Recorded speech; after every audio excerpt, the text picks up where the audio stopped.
Got to be about that life, man. Click go off real fast. That click just go boom. Oh, we done? We're not going to fade out? Okay, cool. We done. Hey, man.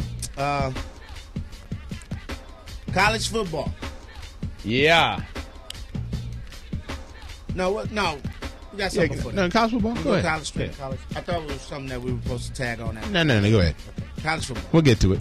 We got the bowl games jumping off, of course, the matchup. Some people want to see, some people don't want to see. Alabama and Notre Dame. Yeah. To me, and I hate to say this, I know you're going to laugh at me because this is actually coming out of my mouth, Ahmed. Yeah. This is the best chance that Notre Dame has to win the national title is by playing Alabama because Alabama plays right into their hands with the style of ball they play. Trying to run the ball, don't really have any threats outside. That Kenny Bell is hurt. If Georgia had won, I'd have been like SEC 7 years in a row. Mm-hmm. No questions answered because Notre Dame's secondary is not going to be able to keep up with the Georgia speed on the outside. But with Alabama, I may be wrong, but they're going to try to run the ball against that stout front seven led by Manti Te'o and crew. And Notre Dame's going to say, hey, look, what's the kid's name that won the national title last year? McCarron? The quarterback for McCarron. They're gonna say beat us, dog, because we don't think you can. I kind of agree with you on that, man.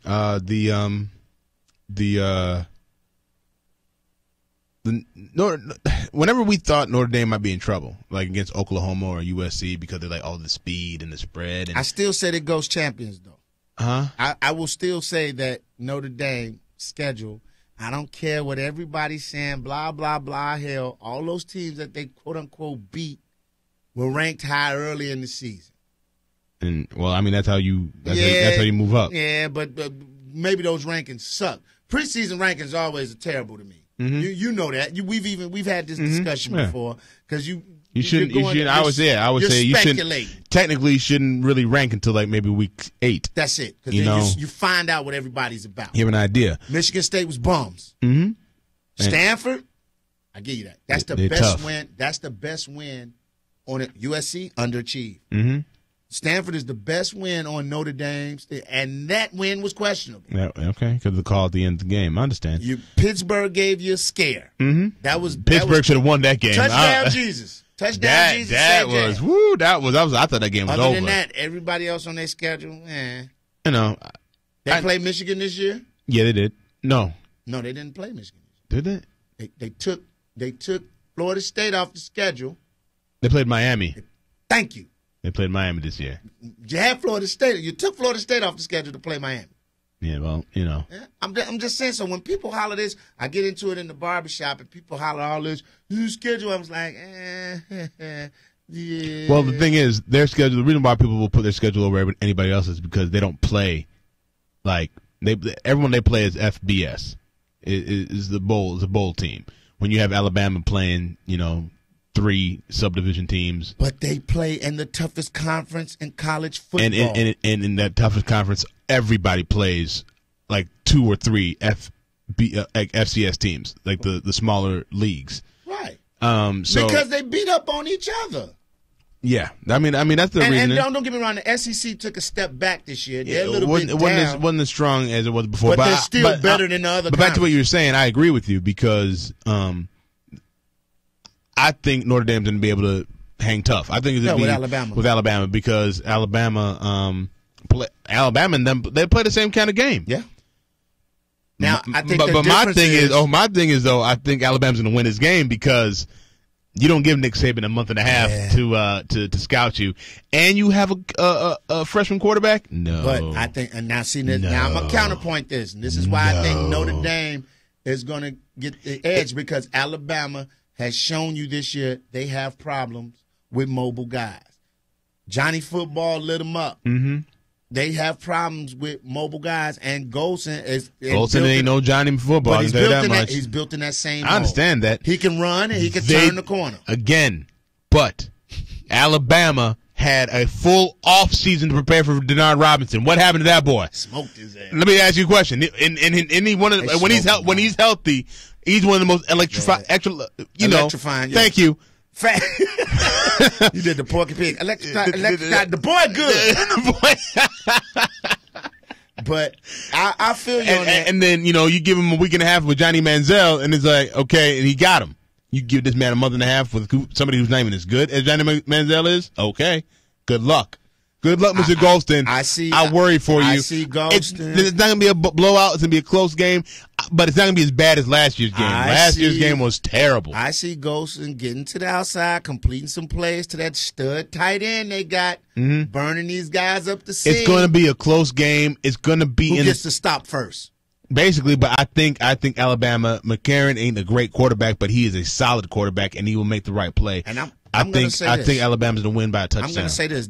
Notre Dame has a pretty huge defensive front four, right? Yeah, no, their defense is stout. Okay, but I'm saying I think Manti Te'o gets exposed this game. I think the backs from Alabama, I think they can be like, okay, I know you guys think we're going to run it up the gut and all that. We'll see how quick your guys is sideline. Well, I mean, I've heard some people say that Manti Te'o technically probably is not even the best linebacker in the country. No. You know what I'm saying? That he's going to be a first, like a top 10 pick just because. Right. Because he's at Notre Dame. Yeah, and his story is incredible. He's that guy. Yeah. He's that guy. But I don't think he's a combine kind of numbers kind of guy. But he just wins. Yeah, but I don't think he's going to get exposed. I think he's going to play well because the man's been playing well all year. No one's been able to expose him yet. And if you had chances to expose him, then you would have had chances in the last, against Oklahoma. What is the best against back? Really? Yeah. Who's the best back he went up against all year? Oh, backwise, I mean Stanford's guy. But see, my thing is the Alabama backs, like you say, play into their hands. They are rock 'em, sock 'em, let's go. You know what I'm saying? They put their head down and smash mouth. I think that Manti Te'o will smash mouth with them. They smash mouth, but they also can make you miss and go the distance. Look, man, they ain't got no slow ass running backs. It ain't a slow running back in the SEC. Hey, he's Polynesian. He's of that. He's of that ilk. And when you're an elite Polynesian, Palamaoan, island dude, okay. Hey man, okay. I don't go against the elite one of those. Where's Ray Malaluga right now? He probably hurt. Where's the guy that went to the Seattle Seahawks? They don't last long, but he's young. But when they come out, and he hurt too. They don't last long. They brittle. But Haloti Nagata. He's still around. He's a beast. That means he got maybe another year or two left before he breaks apart. But they don't last too long. Who you got? I got Alabama winning by like a field goal touchdown. I got Alabama in like a 17-16 type game. Let's go to the Heisman Award, man. Johnny Football. If they don't give it to I don't want to hear that freshman crap, and I don't want to hear the 2 losses he had against 2 bowl-bound teams. Hey! If Tim Tebow can win with 3 losses, exactly. Johnny Football. I think it's Johnny Football too. I think he should win it. I think Manti Te'o's going to win it. No, I think Manti Te'o. I don't even know why Klein's coming. If they give it to Manti Te'o, that'll be the worst travesty in Heisman history. Because let me tell you something. I take Manti Te'o out of that Notre Dame defense. Mm-hmm. They're still a great defense. I take Johnny Manziel off that Texas A&M offense. Dead in the water. Yeah, they are garbage. And he went into Alabama, into Tuscaloosa with all them Roll Tide chants coming down the pipeline. I didn't see that happen. And he handled those people. He made plays down the stretch to win that game. Yeah, he did. For Texas A&M. Yeah, he did. And he's going to be around for 2 more years. Okay. At least. So I'm going. No. Stop. He'll be there all 4 years. Okay. Yeah. Unless he develops a drop back game and just starts he'll be there all 4 years. But the point I'm making is Manti Te'o. He's gonna be a god. Oh my God, he's gonna be a god. He's gonna be nailing everything. And do you know Texas recruited him as a defensive back? They did? Wow. The Longhorns wanted him to play. Yeah. Okay. Corner. There you go. So I like Manti Te'o. Football. I love the story, especially the game. But that's why I think he's gonna win. When his girl died, they love that. Heisman, his granny and his girlfriend died. His granny expected, she's old, but his girlfriend. It's my grandmother's. Yeah, that was terrible. That's rough. I didn't even understand how he played that game, but he did. Once again, I understand how he played the game. Kansas City thing. No, I'm pumped up. If I lose my grandmother and my girlfriend like that, please believe me, I'm going into this game. I'm hitting somebody. I gotta hit something. I got to. I'm legally allowed to hit you as hard as I possibly can. It's not sexy. Man, please. The defensive player is not sexy. Like Torrey Smith when he lost his brother this year. Give me in that game. Manti Te'o did not dominate college football from the defensive position like Charles Woodson did. Okay, no, you're right. So I can't give it to him. But But this was a weak year. Let's be honest. This was a very weak year for Heisman. Johnny Football was above everybody else, I believe. Colin Klein had it sold up. All he had to do was beat Baylor. That's it. But it looked so bad against Baylor. Yeah. I was like, you can't do that. You can't do that and win the Heisman. He beats Baylor. He wins about a runaway. I don't have a question for you. You know what I'm saying? Even though we had the awkward delivery, whatever. But it is what it is. All right, there it is. So we both got Johnny Football winning the Heisman. Coaching changes. Go to the money, baby. Get into the money. Now my man from Wisconsin say, I need that bread. I'm running to the SEC. It's warm out there. I can shed this winter coat. Now, we play all warm climate teams. Personally, I think he should stay in Wisconsin because damn that. He got a good little thing going on there. He got an offensive line factory coming out of there. Urban Meyer. They're about to sew that bad boy up for the next 20 years. Urban Meyer briefcase bigger than mine. He can offer more money. Ohio State finna kill us. I ain't finna sit here and get my ass kicked every week because Urban Meyer's duffel bag. But hey, at least you have a chance in the Big Ten because it is Ohio State and maybe Michigan, maybe Penn State. Wisconsin has been consistent for years, and Michigan consistently third, but Michigan's gonna be like, we finna step our game up too. He's been in the Rose Bowl for the last 3 years, dog. That's cool because ain't been nobody there to challenge him. Exactly. So you going to the SEC? Urban there now. Okay, but you going to the SEC. I get paid. I'm getting this bread, and don't get it twisted. I'm going to bring my bruising style of football to these Razorbacks. I had big uglies in Wisconsin. I'm finna have wild hogs in Arkansas, and I'm finna smash mouth it just like Alabama. Mm-hmm. But the difference is I'm going to give me a quarterback in the Russell Wilson mode that can run my offense, and we're going to be relevant. Okay. We're going to be relevant because it wasn't like my man who left Arkansas left him in bad shape. Right. I mean, he got kicked out because he was messing with hoes. Right. That's just, my man was doing a little booty on the side, Petrino was doing his thing. Playing Sons of Anarchy and fell off the motorcycle. Right. That if he don't fall off the motorcycle, everything's good. He's still going.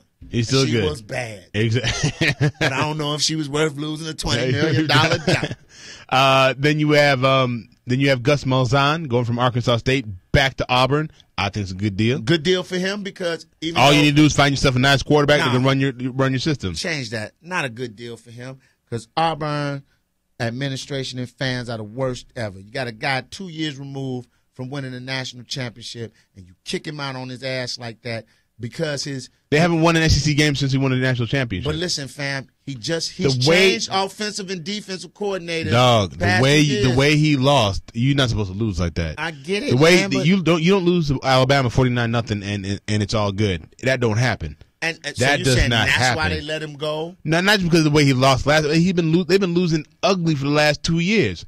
Ugly, dog. A new offensive coordinator. You don't lose like that. You gotta give stuff time. Hey man, dog. That basically came down to you lost to Alabama 49-0, and that was it. Terrible. I still don't care. You lose 2 years.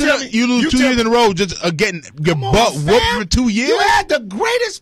You had probably the third greatest player in college football history on your team. Okay. You lose him, and you don't get nobody. That was a big hole. You can say what you want. Cam Newton was a huge hole. And that proved that, and that said to them that if you didn't have Cam Newton, you'd have been done. He'd been probably go last year then. If anybody didn't have Cam Newton, they'd have been done. I'm just saying, man. He smoked Alabama the year Cam Newton was there. And that player made the difference. He gone. Gus Malzahn is a good hire because he's the guy that actually had the offense that got you to the championship game. Now all Gus Malzahn got to do is find himself a quarterback. So now if Gus Malzahn gets his ass handed to him, he'll be gone too. They did him just like the same way. He'll be gone. He'll be gone too. Knee-jerk reaction. Now your boy Chuck Strong, he going to Tennessee, or he's talking to him. My man from Louisville. I hope he doesn't go there. Me neither. I think they setting you up for failure. It's a dead end job. I think you're setting up for failure. Why? Because the race card has been played. Man, that brother gonna go up there, man. You know, If your name ain't T. Martin, bro, they ain't trying to hear it. Trying to hear it. And the first time he mess up, goes awry, it's a wrap. I think I would have stayed at Louisville. You turn that program around. They're going to the ACC, like you said. You can run the show over there. You can, real quick. Bomb competition. Oh, my God. Shout out, man, to Miss Karine Felizardo. She wins Brazil's Miss Bum Bum pageant 2012. Fellas, she looks like Jessica Simpson, but with a derriere that is out there. Oh, my God. Here's a quote. She says, "I'm overwhelmed and very, very happy." Very, very happy. The 25-year-old booty queen said tearfully upon receiving the coveted honor, "I would like to thank those who voted for me, those who believed in me, my family, and my friends, those who believed in my ass." Go check it out, man. Thank y'all for sitting in with us, man. Sports Unplugged. Like us on Facebook page, Sports Unplugged. Check us out on WGCI.com. Brought to you by Miller Lite. We gone.